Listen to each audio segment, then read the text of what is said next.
Ted Cruz, it's remarkable and sad watching Tucker turn into Nick Fuentes. What?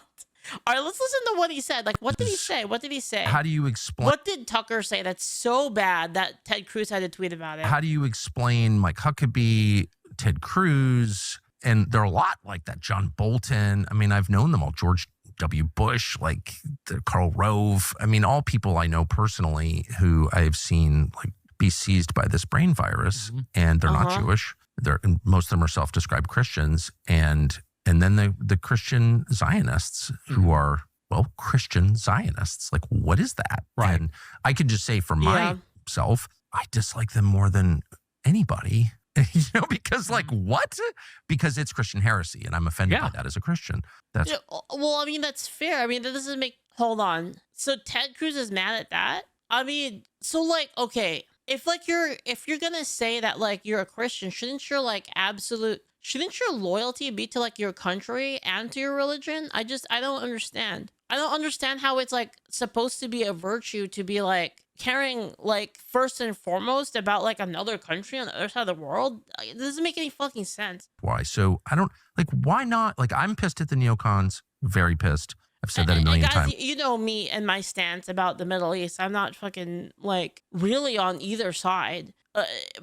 It's just weird to me that it's I don't know, man. It's just weird. I've been mad since December of 2003 when I went to Iraq. And so like I went and asked straightforward questions to Ted Cruz, because that seemed like there's a sitting senator who's like serving for Israel by his own description. He seemed like a worthy target.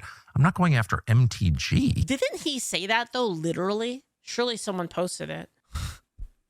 I came into Congress 13 years ago with the stated intention of being the largest defender of Israel in the United States. But like, okay, hold on though. But shouldn't you, like, why would that be like your important intention? It's just so weird. I don't get that. Like, don't we have more important things to worry about? Like, it's the thing that weirds me out about this whole thing. I came into Congress 13 years ago with the stated intention of being the leading defender of Israel in the United States Senate. Right. And I've worked every day to do that. The problem with that is once you start saying that stuff out loud, I mean, it's not good. People are, once you see how things actually operate, it radicalizes people. Like, guys, I like, man, I really like Ted Cruz, honestly. Like, I like a lot of his other stuff that he says. Like, this is just so how cringe, he could serve Israel. I came into Congress 13 years ago with the stated intention of being the leading defender of Israel in the United States Senate. Right. And I've worked every day to... But like, see, this is the thing, is I don't get why that's a priority. Do you see what I mean? Like for it to be a priority enough to actually like mention it in that way of like, yeah, I worked every day for that. But what? What do you mean you work every day for that? Don't you work every day for us? What the fuck are you talking about? You know what I mean? Like, I don't get it, man. Like, I don't. That was that the whole clip. Who's like the most sincere like, why not go after Ted Cruz? I don't understand. Man, I feel like this is gonna be a spicy as fuck interview, man. Autists when 2.5 hour Tucker Carlson Nick Fuentes interview drops. Popcorn. So exciting! Dude, I mean, okay, so the reason it's exciting, okay, guys, there's a little bit of lore behind this. So the reason why it's exciting is because Tucker Carlson and Nick Fuentes have had a fucking feud. Like, basically, Tucker Carlson talked a lot of shit about Nick Fuentes to Candace Owens, and then Nick Fuentes talked a lot of shit about Tucker. So, like, to see both of them sit down for an interview is, like, really exciting. Like, that's why people were excited to see it, right? Because it's kind of, it's interesting, right? Because you have two people who have shitted on each other, like, pretty fucking hard, and then, said very strong things about each other, and now they're going to sit down for a friendly interview. Of course, it's interesting, right? The other thing I'm really worried about is what's happening at these ICE detention centers, where it's happening not far from where I live in Broadview. Didn't the Portland stuff end? Because didn't the Portland police actually finally stop the protesters? And what I heard is that the reason they did that was because Trump rolled in. He rolled in like DHS or some shit, right? And then they rolled in, and then the Portland police were like, finally did their job because of it. I guess they didn't want them to do anything. They just removed the tent, some of it. It's not the end. Okay, it's not the end. All right. I thought it was the end. back down versus a Republican president. There's a security division too. The police win. That's a good point, that if you half-ass it, you're basically just emboldening them. That's actually a good point. Yeah. They will get bolder and stronger, and they'll start to rally. This guy's anti-Shapiro. Wasn't this guy liked Ben Shapiro before? As far as I know, he liked Ben Shapiro and a lot of the conservative sphere people before. And then they basically, this is how I understand the Nick Fuentes lore. He liked all the conservative people, and then they were shitting on him, and he was like, yo, why are you guys shitting on me? This is fucking weird. And he started to realize that there was some weird thing going on, like some weird power dynamic going on in the conservative movement. And then he started hating them, basically. And that's when it's sort of like people think it's close or like it's contentious. That's when it breathes. That's when oxygen is fed to this kind of fire. So if I were Trump, I would say screw 200 National Guard, like arrest the mayor of Chicago, like arrest the governor, shut it down. Like, I mean, like, I know I used to really like Ben Shapiro too. Like, to be honest, I used to really like him, and then he was just a little too, basically I'm very America first. I'm not about the whole simping for Israel thing. And again, it's not that, guys, it's not that I don't like Israel, right? Like, I'm not like an anti like Israel person. I just care about America. That's always been my stance, right? Unless you can like prove it's in our interest. I don't really care about what's going on. I'm not trying to say like I want them to die or get hurt, or I don't care if they die. That's not what I'm saying. But what I'm saying is like we should take care of America first, and then maybe we can take care of other people. But like right now, shit's too fucked up in America to like even like dedicate resources to other stuff unless you can prove that that's a necessary thing right now in the immediate. That's my take on it. It's not really complicated. Make it clear, like Washington, bring in the troops and say the federal government is supreme. The immigration law is the law of the land. If you're not on board with that, you're going to jail. If you attack Greenland ICE first, or box them in with your car, I feel like buying Greenland would directly benefit us. I feel like it would if we could buy Greenland. I'm not saying they're gonna let us, but like if we could, I feel like that'd probably have a good effect for us in terms of like national defense. Among other reasons. I mean, just having more land is kind of good, right? Going to jail for a long time. Anything less than that, you might as well just not even bark up that tree at all. Yes, I mean, that's a good point. A lot of people really don't like Fuentes because he says a lot of very blunt things. He says a lot of really blunt things, and a lot of the times he takes a pretty racial angle on stuff. But like, if you actually listen to what he says, the racial angle he takes on it is like, this is the average, but he understands that there are exceptions to that. He understands there's exceptions to the average, but he states like, basically like, this is the average in terms of like the relationships between races. And like, yeah, I mean, I feel like a lot of the stuff he says is just kind of like, there's a lot of truth to it. He just says it in a very brash way, I think. I thought you were a Fed. I thought you were a Fed. I was a Fed. Wait. Yeah. I'm not a Fed. But whatever. I don't care what people think. We showed each other a badge as we know well. No, but I thought... That's right, because Tucker called him a Fed, and then he called Tucker a Fed, I think. Yeah, I thought you were a Fed because I was like, why not? It's not cucking to say you're not talking about all Jews when you oppose a foreign policy position. It's not. There's nothing liberal about that. It's just true. That's the Christian position, okay? And two, why are you attacking like the best Tucker's dad was an actual Fed? I heard about that. Yeah, I heard about people that. Yeah. and not the worst people? Well, yeah. I mean, again, he disavowed me for my views on Israel and said I talk too much about white people and Christianity. The reason people are turned off, I mean, I'll tell you if you don't know, because I've seen a lot of Nick Fuentes' stuff.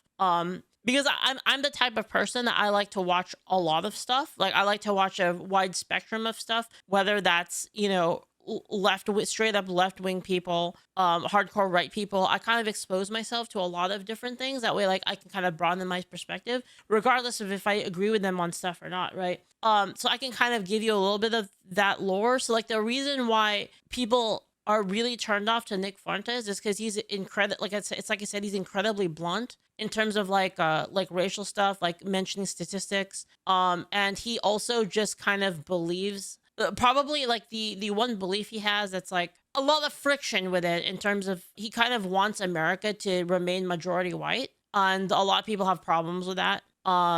Yeah, and that's the big one basically. Like he specifically wants it to be that way. Yeah. And to me, Right. that's like a sincere ideological disagreement. I get it. And saying he believes in inherent racial differences. Well, the way that he talked about it is he talked about it in terms of average. He talked about it in terms of the average intelligence scores, basically, is what he said. And this is a very spicy topic, regardless of the reality of it. Basically, and it's like I said, like he thinks it's a mix of things, but he basically speaks about it in terms of the average. But he said that there's obviously exceptions to the norm, is what he said, basically. Yeah. Thing with Marjorie fired my guy. She disavowed me. And, and you worked with Blumenthal on that article, but you called me on the phone and we talked. Yeah. I and mean, we I was settled it. like, He thinks that, guys, this is a thermonuclear topic. The problem is that if you consider any sort of reality in terms of if you consider any reality in terms of statistics, whether it's no matter what level of the statistics are, right? Even if we take like the most basic ones, like for instance, like violence rates, murder rates, right? If you even talk about that, people will get really fucking pissed at you. Even though it's not even like making a statement about like an individual, right? Because obviously individuals are still individual, right? But speaking of things in terms of like the average helps you have a better understanding of how to fix problems, right? So it's like you can't even bring it up, even if it's not even in like people will automatically assume that it's some kind of like KKK, like eugenics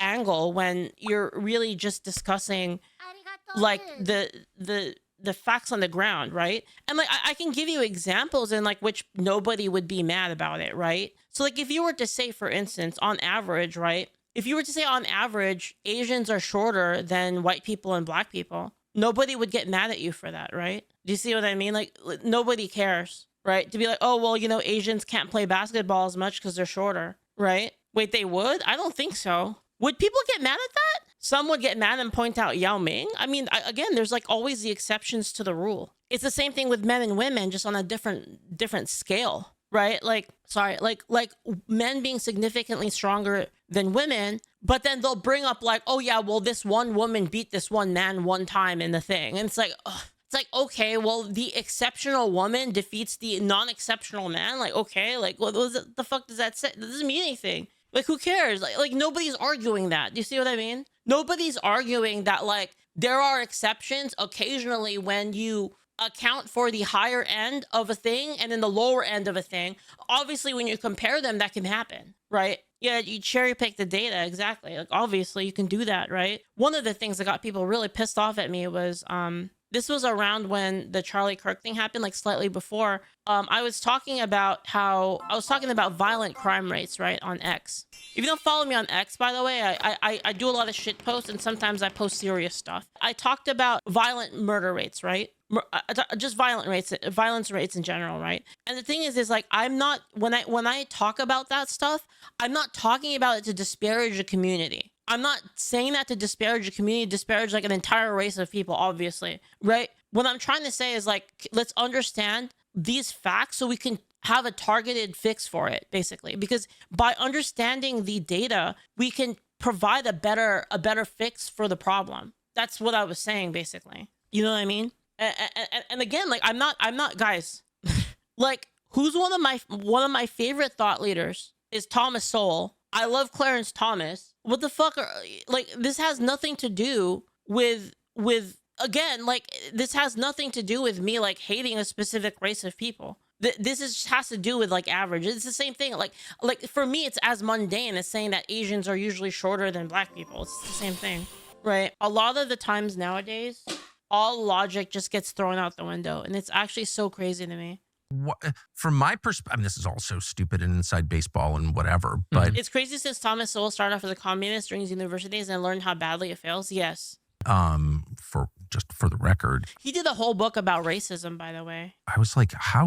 I mean, that seems totally fair. Tucker Carlson apologized for calling Nick Fuentes gay. Oh, it's because he's not. I'm always. I think. Yes, because so he what doesn't are the have a other relationship. factors At least that nobody prevent, knows. I'm sorry I called you gay, by the way. To be honest, if like Nick Fuentes did have a relationship, you probably shouldn't tell anybody. you know, just because they'll go after like whoever she is. Sure, like if you look at, I mean, this might be a bad example because, you know, just by default, I feel like the liberal levels would be higher. But if you were to take like the VTuber community, for instance, and you looked at the amount of VTuber, like the amount of female VTubers that are openly conservative and the amount that are openly liberal, like you will see like a very gigantic fucking gap. It's like the amount of conservative like VTubers is like very, very small compared to the other side. And that's just like a frame of reference. I'm not trying to make it like a VTuber thing, but it's just a frame of reference that like I think we can understand. That you can see the very, very large gap there. Women are extremely liberal. What are they liberal on? What issues? Like, what does that mean, liberal? Oh, they're very feminine. It sounded like Tucker was actually about to go into what I was going to say. One thing that really bothers me about the whole feminism movement is it kind of devalues the work that women actually do. So how do I explain it? The idea that women don't want to work in terms of like, I think feminism has greatly devalued the homemaker role in society, and women doing that role of supporting the household by being a homemaker, taking care of things at home, you know, the cooking and cleaning and taking care of kids and all that. I feel like it's a very noble thing. And it's weird to me that society has kind of made that a disgusting thing. Like it's kind of subverted it from being like a very, very noble line of work to being like a cuck line of work. And I think it's kind of ridiculous, honestly. And I'm not saying, you know, and here's my little pushback is nobody's really pushing back on this, but if women want to work, then fine. I don't see a problem with that if that's how you want to structure things, right? But devaluing like the work that, you know, when women want to just like stay home and like take care of the house, like what's wrong with that? I don't see anything wrong with that. Just because the man in the household is the one making the money doesn't mean that taking care of the house isn't worth anything or is even worth less, really. And the thing is one of the problems I think here is, and I almost feel like I don't have a right to say this, but I feel like relationships, especially like a marriage relationship, is kind of like about two people joining and becoming like one household, right? So like who really gives a fuck like in terms of like if the woman isn't doing as much of like a more obviously beneficial thing like making money, right? Like who gives a fuck if it has to be like exactly equal, right? In terms of like monetary value, there's still a lot of value in like actually taking care of the house and making the home a good place for the husband to return to after he's tired with work. And it's like, I feel like that's been devalued in society. And I mean, if you think about it, like, feminists look down on women that want to do that, right? Like if a woman doesn't want to work and she wants to just be a housewife, people look down on that. And I think that's gross, honestly. A lot to do. But no, I completely agree. So that's why I question like they're feminists in what sense? Yes. And, you know, they like these vague appeals to equality. We want a chance to work and we want respect. And, you know, ultimately, I think the whole political system is just based around women never being accountable for any of their choices. Ultimately, that seems to be that's what abortion is. Yeah, of course. As 99% of abortions are allowed. There's another issue with women working. There's a critical threshold where women entering the workforce lowers wages for the same reason immigration does. But on an even larger scale, there's a certain truth that women working can only be no women work or all women work with very little possible middle ground. As in like, because of women entering the workforce, it was such a shock to the system that wages like lowered because of a sudden general increase of supply. So there were projections, right? So the idea, and this is the counter argument that feminists will use. I already know because I've heard it many times. The counter argument to this is that, well, if you increase the workforce, right? So you have like men and women, right? Women entering the workforce shouldn't decrease the amount of job wages, even though it does statistically. Like if you actually just look at the data, it's very obviously does. But they will say that theoretically it shouldn't do that because there should be more jobs created, correct? That's the fucking argument all the time. As well, if you add more people to the workforce, it's just going to increase the amount of jobs that exist. So then like the supply and demand will even out because there'll be more supply. There'll be more demand, which will lead to the supply being like equal, right? That's the argument, correct? It does make sense, actually. If you think about it, here, guys, hear my whole argument before you fucking blast me. It does make sense in terms of like, if you were to think it on a very basic level, that like, if you add more people to the workforce, they should create more jobs, which would then control for the amount of people entering the new workforce, right? However, this is where they get it wrong, okay? Where they get it wrong is it takes a very certain type of person to create that new job. I've already talked about this before. So generally the structure of like a business, right, is you have like this person at the top. So this person is like really fucking hardcore. This person who like made the business, right? So this is like, you know, like your C-suite people, right? And these people are the ones that had enough perseverance, enough innovation to actually create this new job and create this new type of business, industry, technology, whatever the hell you want it to be. They came up with the thing, the business plan. They had the willingness to take the risks in order to actually create a new business, right? And what that does is that, you know, it adds like these people who are, you know, subordinate to this guy, right? And then you have, here you go, like your middle management people, right? Who are subordinate to that guy, right? So you have like this, right? And now you have like on and on and on and on all the way down. And eventually you have like, these are kind of like the rank and file members of the company, right? So these are like your average sort of people that are working at the company, okay? There's a lot of them, right? So eventually the American dream, right? And this is for most people. The American dream is to go from here to here. So you want to get to like the middle area right here, typically, because then you're comfortable. You're making like a pretty good amount of money. You're just like you're like you know, middle upper class. And this is where, you know, you get your house, you got your white picket fence and all that shit, right? It's like right here, kind of in this area, right? So the problem is, this is what they believe. They believe that you know, eventually, like what happens, and you know, if you're good enough, you know, eventually as this guy, you rise up to this guy, and then what this guy does is he goes like this, and he makes his own company, and now you have like a whole new structure. Okay, now the problem with this, right, is not everybody can get to this part or this part, because this takes a certain temperament. It takes, again, like I said,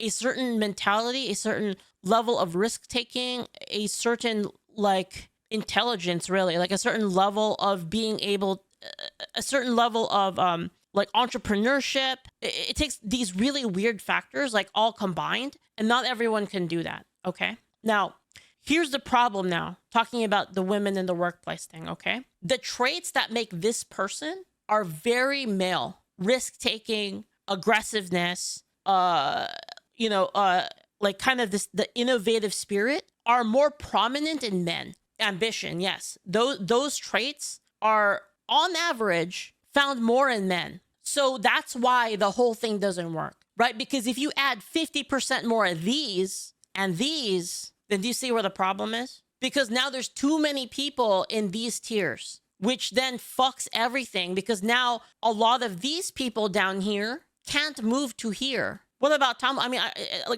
what about tomboys? I already said it's on average. On average, right? We're talking on average. Like, let's be very clear here.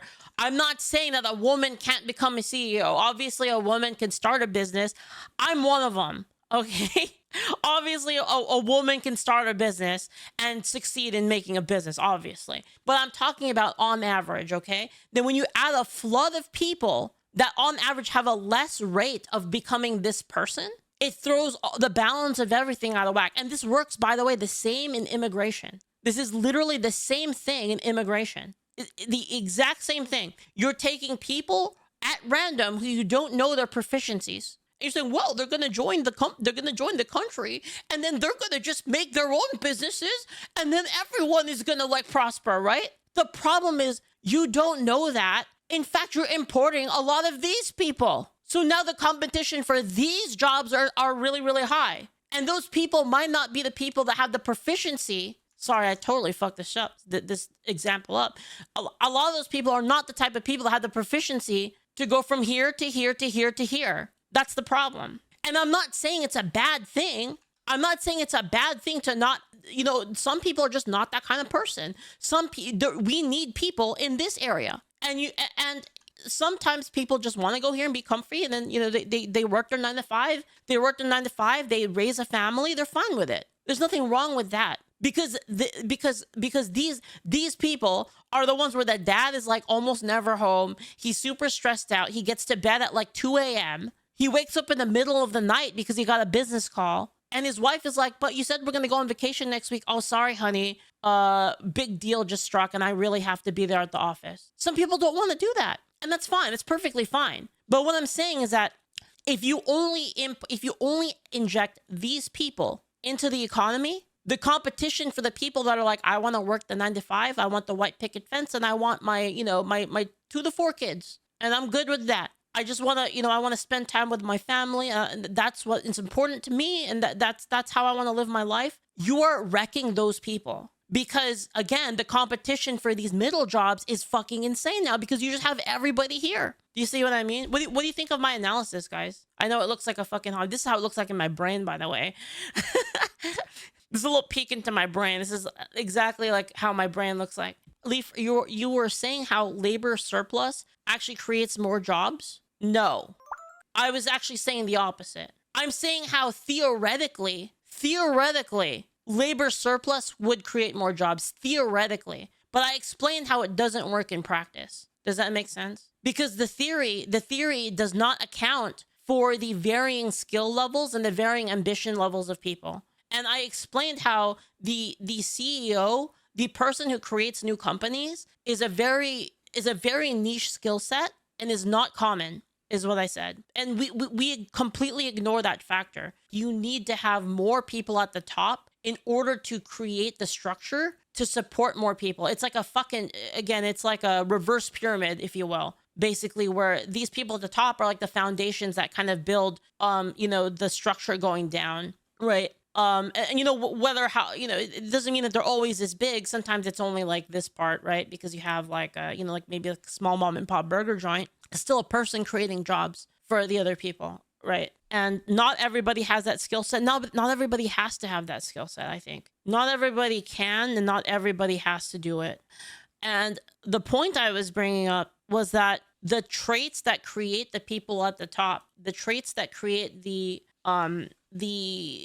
person at the top who creates all of the business, right? This person, the traits required for that: ambition, risk-taking, aggressiveness, perseverance, initiative, all of those things are more prominent in men. So if you were to add, like, again, 100% extra workforce, but it's purely women, then you're gonna have less of that. So which would drive down wages then, right? That's what I mean. It makes sense. It makes sense. I understand why they think it would work, but this is my counter argument to how it doesn't work. Anyway. Active. So they say it's an unplanned pregnancy. You had sex out of wedlock with someone you didn't intend to have kids with. So now we have to kill the kids in the womb. And, you know, these no-fault divorce laws. These women get married to guys maybe they never intend to stay with. And then when they're out, they're done. And they want child support and they want half the stuff. And I think a lot of men are looking at women and they're very liberal. They're overweight.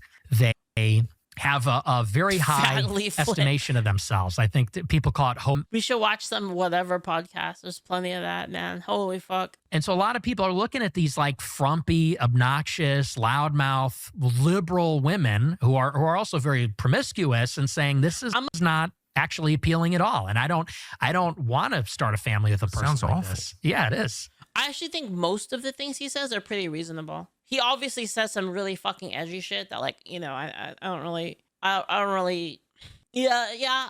He says a lot of edgy stuff I don't agree with, but like a lot of the stuff he says, like I'd say like maybe like 50% is like pretty much spot on, that stuff that nobody's willing to say, but he'll say it. But if you believe in the patriarchy, as I fervently do, because it's just reality, you know, we didn't choose the system. They're turning we were the born frog into a gaming, system right? that is Yeah. part of nature. Can't get out of it. I honestly love Alex Jones. I love watching Alex Jones. It's pretty peak. So if you believe that that's true, which it is, then you think that men should lead. And if it's going to be better, men should make it better. You just don't trust Nick, period. Right. You don't trust Nick, period. That's fair. You shouldn't trust them, by the way. You shouldn't trust anybody, really.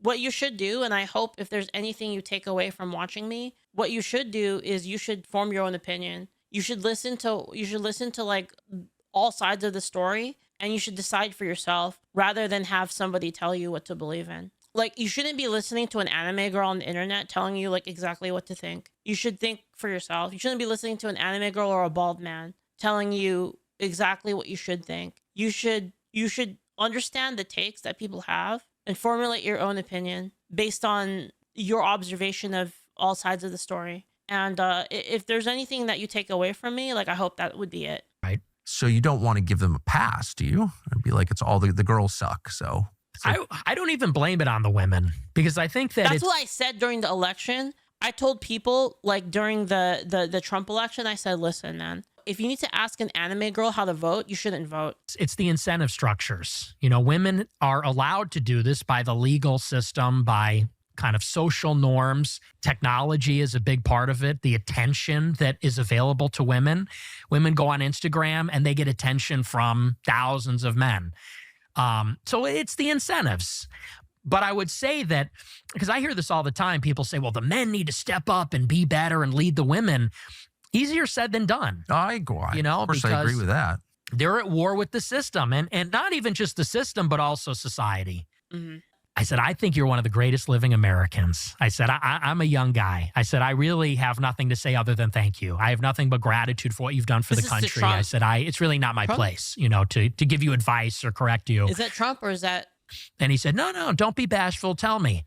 And the story that I brought up this was really what sent me. In the first Fox News debate in 2015. Man, this one's so rough for me, man. Like, this you know, he has a point. I've really struggled with this topic myself, in that, do you not vote and let a Democrat win to basically stick it to the Republicans for being such retards? And it's really rough for me, because I'm like, I don't want them to win because they're going to fuck shit up. But I'm like, they have us hostage. Like, for instance, right? Like, having to vote for, like, fucking Dan Crenshaw. It's like, you're so hostage to it, right? It's like, I don't want to fucking vote for him, right? But like, do I want a Democrat to win? Like, it's kind of rough. You know what I mean? Like, or like Romney. Yeah, exactly. It's just, it's so rough, man. Such that you are not going to say, like Pat Buchanan, who I respect, but Sam Francis acknowledged that was one of his great mistakes, was ultimately. Why don't Americans vote for the alternative party anyway? Well, people who are center would do it. Oh, yeah. People who are center would do it. It's just, I feel like, so this is like my point of view as a person who is more moderate, is that the Democrats are like basically too crazy now. It's like, they're like unsalvageably crazy. That's basically like my take on it. Is that, like, there's like no way to even vote. So for me, it's either vote Republican or no vote, because there's literally nothing there's no reason for me to vote for them. They have nothing. Literally nothing. Really endorsing Bush. I said, like, why the fuck would I vote for Kamala or Biden or Hillary? Like, like, what the fuck? You know what I mean? It showed you were serious. You were playing to win. Because you said, I will let this Republican Party crash and burn. I want to run as the Republican, but if I can't, I'll run independent. I said, and that's how I knew you were serious. And that's how I knew you were the guy. I said, and I feel like lately, this was right after Ronna McDaniel became the head of the RNC again. Like, who's fucking next? Like AOC and Gavin? Like, bro. I was like, I feel like lately you're just behind all these people. I said, we're not. Honestly, like, the only one that is like even remotely like votable, in order for me to vote Democrat, they would have to field an absolute Israel shill, like giga simp, anti-gun person. That's like the only way, basically. If they did something like that, like, then, and then you field, I don't know, like, who could they field even that would be even remotely votable? It's so bad. I'd rather vote for Vermin Supreme, dude. I'm just being real. We're not here for Kevin McCarthy. We're not here for Ronna McDaniel or Mitch McConnell. I said, we are here for you. Like, we will die for you. We are loyal to you. Do you guys know who Vermin Supreme is? Vermin Supreme will take away your guns and give you better ones. Of course, it wouldn't be a New Hampshire primary without... Damn! Fuck yeah. My favorite. I said, and when you did that, Question, chat. Did like Ye ever talk about the song? Did he like make that song because everyone was calling him like a Nazi? So did he like make that song to be like, yeah, I don't know. He never talked about it. Is he serious about that? Or was that just like is he just memeing because everybody called him a Nazi and he was just basically like saying like, well, if you're gonna call me that, then sure, whatever, then I'll just embrace it. Is that like what happened? Yeah, I don't know. oh yeah. Yeah. You'll never believe. Can I play the song? I literally can't play the song. I'll get banned. Yeah. You have to look it up yourself. It's exactly how you described it before. If you read the lyrics off stream, you'll see what he's saying. He enjoys pissing off his antagonists. Only his son can play that song. True.